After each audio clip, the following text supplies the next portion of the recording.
Cover ಸ್ಟೋರಿಗೆ ಸ್ವಾಗತ. ನಾನು ವಿಜಯಲಕ್ಷ್ಮಿ ಶಿಬರೋರು. ಸ್ನೇಹಿತರೆ, ಒಂದೊಳ್ಳೆ ವ್ಯವಸ್ಥೆ ಈ ಭ್ರಷ್ಟರು, ಅಪ್ರಾಮಾಣಿಕರು, ಧನಪಿಶಾಚಿಗಳಿಂದ ಹೇಗೆಲ್ಲ ಹಾಳಾಗುತ್ತೆ ಅಲ್ವಾ?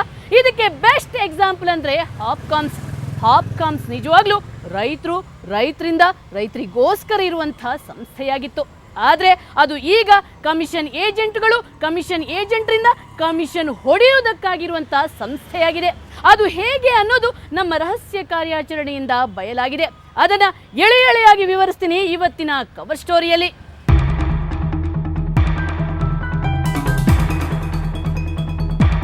ಫ್ರೆಶ್ ತರಕಾರಿ, ಸೂಪರ್ ಕ್ವಾಲಿಟಿ, ಕಡಿಮೆ ರೇಟ್ ಬೇರೆ.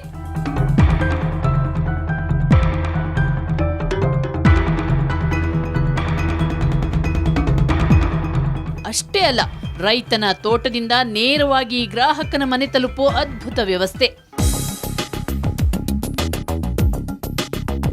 ಹಾಗಾಗಿ ಇಲ್ಲಿ ರೈತರು ಖುಷ್, ಗ್ರಾಹಕರು ಖುಷ್. ಇದು ನಮ್ಮ ರಾಜ್ಯದ ತೋಟಗಾರಿಕೆ ಇಲಾಖೆ ನಡೆಸುತ್ತಿರೋ ಹಾಪ್ಕಾಮ್ಸ್ ಬಗ್ಗೆ ನಮಗೆ ಇರೋ ಸುಂದರ ಕಲ್ಪನೆ.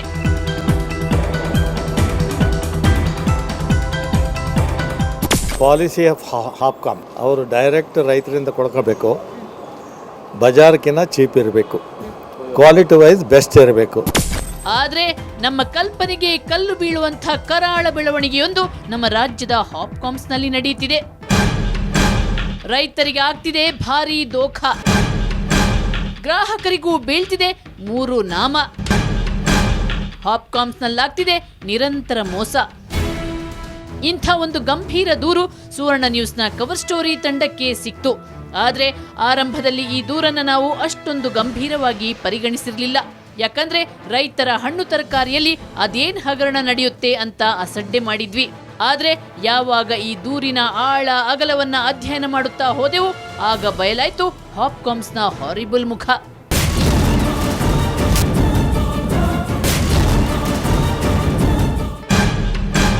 ಮೇಲ್ನೋಟಕ್ಕೆ ಎಲ್ಲ ಸೂಪರ್.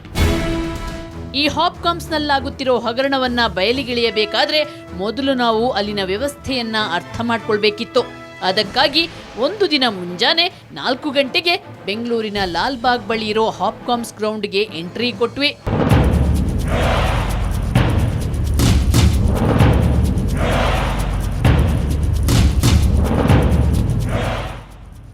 ಆಗ ಅಲ್ಲಿನ ಗೋಡೌನ್ ಕೀಪರ್ಗಳು ಹಾಪ್ಕಾಮ್ಸ್ ವ್ಯವಸ್ಥೆ ಬಗ್ಗೆ ಹೊಗಳಿದ್ದು. ಇದೆಲ್ಲ ಸತ್ಯವಾಗಿ ಹೇಳ್ತೀನಿ, ನಮ್ಮ ಹಾಪ್ಕಾಮ್ಸ್ನಲ್ಲಿ ಎಲ್ಲಿ ಎಷ್ಟು ಕ್ವಾಲಿಟಿ ಇರ್ತದೋ ಅದಕ್ಕೆ ತಕ್ಕಂತೆ ಬೆಲೆ ಕೊಡ್ತಾರೆ. ಬಜಾರ್ಗೆ ಹೋಗಿ ಇನ್ನೊಂದು ಬಜಾರ್ಗೆ ಹೋಗಿ ಅದೇ ಸೇಮ್ ತುಂಬಿರ್ತಾನೆ. ಈ ಥರ ಕ್ಯಾರೆಟ್ನ ಉದ್ದವಾಗಿರೋದನ್ನೇ ನಮ್ಮ ಎಂಪ್ಲಾಯೀಸ್ ಬೇಡ ಅಂದರೆ ಇನ್ನು ಯಾವ ಥರ ನಾವು ಮಾರಾಟ ಮಾಡ್ತೀವಿ ಅನ್ನೋದನ್ನ ಸ್ವಲ್ಪ ದಯಮಾಡಿ. ಈ ಆರಿಸೋದು ಜಾಸ್ತಿ ಆಗಿ ಅವರಿಗೆ ಆರಿಸೋ ಐಟಮನ್ನು ಮತ್ತೆ ವಾಪಸ್ ತಗೊಂಡೋಗೋ ಕಷ್ಟ ಆಗುತ್ತೆ ಅಂತ. ಇಲ್ಲ ಯಾವ ರೀತಿ ಇದ್ರೂ ನಮ್ಮ ಹಳೆ ರೈತರು ಮಾಮೂಲಿ ಬರೋರು ಬರ್ತಾರೆ. ಅವ್ರಿಗೆ ಗೊತ್ತಿದೆ ನಮ್ಮ ಹಾಪ್ಕಾಮ್ಸ್ಗೆ ಯಾವ ರೀತಿ ಕ್ವಾಲಿಟಿ ಕೊಡಬೇಕು ಅನ್ನೋದು ಅವ್ರಿಗೆ ಗೊತ್ತಿದೆ, ಬಂದೇ ಬರ್ತಾರೆ. ಇನ್ನು ಹಾಪ್ಕಾಮ್ಸ್ನ ವ್ಯವಸ್ಥಾಪಕ ನಿರ್ದೇಶಕ ಕದಿರೇಗೌಡ್ರಂತೂ ಸೂಪರ್ ಆಗಿ ನಮಗೆ ಡೀಟೇಲ್ ಕೊಟ್ಟರು. ರೈತರಿಗೆ ಮತ್ತು ಗ್ರಾಹಕರಿಗೆ ಒಂದು ಕೊಂಡಿಯ ಎಂತಾಗಿರಬೇಕು ಅಂತೇಳಿ ರೈತರು ಬೆಳೆದಂಥ ಪದಾರ್ಥಗಳನ್ನು ಇಲ್ಲಿ ಬಂದು ನೇರವಾಗಿ ದಲ್ಲಾಳಿಗಳು ಇಲ್ಲದೆ ಅವರು ಪದಾರ್ಥಗಳನ್ನು ಮಾರಾಟ ಮಾಡಲಿ ಅಂತ ಇಲ್ಲಿ ಈ ಹಾಪ್ಕಾಮ್ಸ್ನ ಉದ್ದೇಶ. ಇವರೆಲ್ಲ ಸೇರಿ ನಮ್ಮ ಕಿವಿಗೆ ನೀಟಾಗಿ ಹೂ ಮುಡಿಸೋ ಯತ್ನ ಮಾಡಿದ್ರು. ಆದರೆ ಇವರ ಯತ್ನ ಕ್ಷಣ ಮಾತ್ರದಲ್ಲಿ ವಿಫಲವಾಯಿತು. ಇವರು ಇದೇ ಹಾಪ್ಕಾಮ್ಸ್ನಲ್ಲಿ ವ್ಯವಹಾರ ಮಾಡುತ್ತಿದ್ದ ಹಿರಿಯ ರೈತ. ಹೆಸರು ಸಂಪಂಗಿರಾಮಯ್ಯ. ಆದರೆ ಇವರು ಹಾಪ್ಕಾಮ್ಸ್ ಬಗ್ಗೆ ಹೇಳಿದ ಮಾತುಗಳನ್ನೊಮ್ಮೆ ಕೇಳಿ. ಏನು ಅವ್ರಿಗೆ ಇಂಡಿಯನ್ ಕೇಳಿದ್ರೆ ಇಂಡಿಯನ್ಗೆ ಕೊಡೋಲ್ಲ, ಇನ್ಯಾರು ತರ್ತಾರೆ? ಹೌದು, ಎಲ್ಲ ಒಂದೇ. ಹೌದು, ಅಲ್ಲಿ ಅವರು ಎಲ್ಲ ದೊಡ್ಡ ಪಾರ್ಟಿಗಳನ್ನ ನಾವು ಮೊದಲೇ ಬುಕ್ಕಿಂಗ್ ಮಾಡ್ಕೊಂಡು ಅವ್ರಿಗೆ ಇಟ್ಕೊಡ್ತಾರೆ. ಎಲ್ಲ ರೈತರು ಕೊಡೋದಿಲ್ಲ, ಅವರು ಕೊಡೋದಿಲ್ಲ. ಅವರು ಎಲ್ಲರೂ ಸಹಕರಿಸಲ್ಲ ಹಾಪ್ಕಾಮ್ನವರು. ಇದು ಇವರೊಬ್ಬರ ದೂರಲ್ಲ. ಹಾಪ್ಕಾಮ್ಸ್ನಲ್ಲಿ ನಡೆಯುತ್ತಿರೋ ಅವ್ಯವಹಾರ, ಅನಾಚಾರ, ಕಮಿಷನ್ ದಂಧೆಯಿಂದ ಬೇಸತ್ತ ಸಾವಿರಾರು ರೈತರು ಇದೇ ಮಾತನ್ನ ಹೇಳ್ತಾರೆ. ಅಂದ್ರೆ ನಾವೇ ನಿಂತ್ಕ ಮಾರಬೇಕು, ಅಲ್ಲಿ ಅದಾಗಲ್ಲ ನಮ್ಮ ಕೈಲಿ. ನಮ್ಮ ಕೆಲಸಗಳೆಲ್ಲ ಸಖತ್ತಿರ್ತದಲ್ಲ, ಇಲ್ಲಿ ಬಂದರೆ ಒಂದು 2 ನಿಮಿಷಕ್ಕೆ ವ್ಯವಹಾರ ಆಯ್ತದೆ, ದುಡ್ಡು ಕೊಡ್ತಾರೆ, ಹೋಯ್ತಾ ಇರ್ತೇವೆ. ಅಲ್ಲಿ ಬೆಳಗಾನ ಅಲ್ಲೇ ಇರ್ಬೇಕು ನಾವು. ಆಪ್ಕಾಮ್ಸ್ಗೆ ಹೋಗಿದ್ದು ಮಾವಿನಕಾಯಿ ಎಲ್ಲ ತಗೊಂಡು ಅವ್ರು ಲೇಟ್ ಮಾಡ್ತಾರೆ, ಇಂಡೆಂಟ್ ಕೊಡಲ್ಲ, ಬ್ಯಾಂಕ್ ಹೋಗ್ಬೇಕು, ಲೇಟ್ ಆಯ್ತದೆ. ಅಲ್ಲಿ ರಿಲಯನ್ಸ್ ಥರ ಚಿಕ್ಕದಾಗೆ ಒಂದು 10 ಮೂಟೆ 20 ಮೂಟೆ ಆಪ್ಕಾಮ್ಸಲ್ಲಿ ಜಾಸ್ತಿ ಹೋಗಲ್ಲ. ಇಲ್ಲಾದರೆ 100 ಮೂಟೆ 200 ಮೂಟೆ ಹೋಗುತ್ತೆ, ಅಲ್ಲಿ ಹೋಗಲ್ಲ ಜಾಸ್ತಿ. ನಮಗೆ ಅಲ್ಲಿ ಆರ್ಡ್ರು ಇಷ್ಟು ಮೂಟೆ ಬೇಕು, ಒಂದು 10 ಮೂಟೆ ಬೇಕು, ಒಂದು 20 ಮೂಟೆ ಬೇಕು ಅಂತ ಹೇಳ್ತಾರೆ, ಅಷ್ಟು ಮೂಟೆ ಮಾತ್ರ ಕೊಡಬೇಕು.